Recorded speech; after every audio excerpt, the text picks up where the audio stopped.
మౌర్య సామ్రాజ్యం. అశోకుడి శాసనాలు. 1వ శిలాశాసనం జంతు బలులు, విందులు, వినోదాలను నిషేధించారు. 2వ శిలాశాసనం మనుషులు, జంతువులు ఆరోగ్య సంరక్షణకు, వైద్య సదుపాయాలు, రోడ్ల నిర్మాణం, మొక్కలు నాటడం గురించి వివరించారు.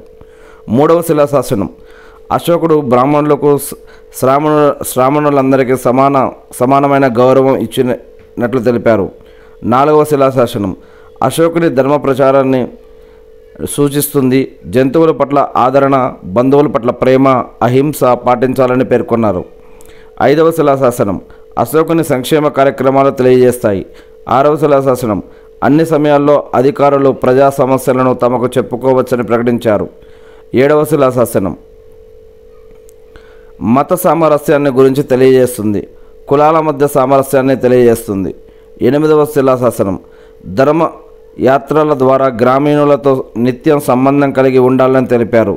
దీన్ని బట్టి బౌద్ధ క్షేత్రం తీర్థయాత్రలను అశోకుడు చేసినట్టు తెలుస్తోంది. 9వ శిలాశాసనం క్రతువుల పట్ల వ్యతిరేకతను ప్రదర్శించారు.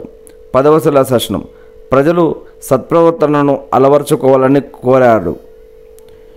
ఇక 11వ శిలాశాసనం కుటుంబ జీవనం, సంఘ జీవనం ఎంతో ప్రశాంతంగా ఉండాలని అశోకుడు భావించాడు.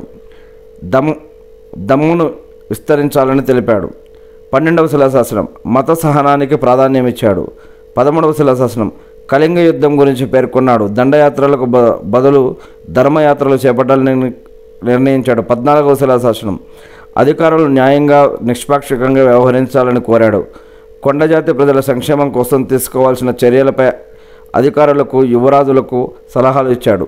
ఇతర శాసనాలు బబ్రు శాసనం, కాందహార్ శాసనం, రుమ్మిందై స్తంభ శాసనం, ఎర్రగుడి శాసనం, ఇలాంటి అనేక విషయాలు ఉన్నాయి. ఇవన్నీ కూడా మనం వేటూరు న్యూస్ నుంచి తీసుకోవడం జరిగింది.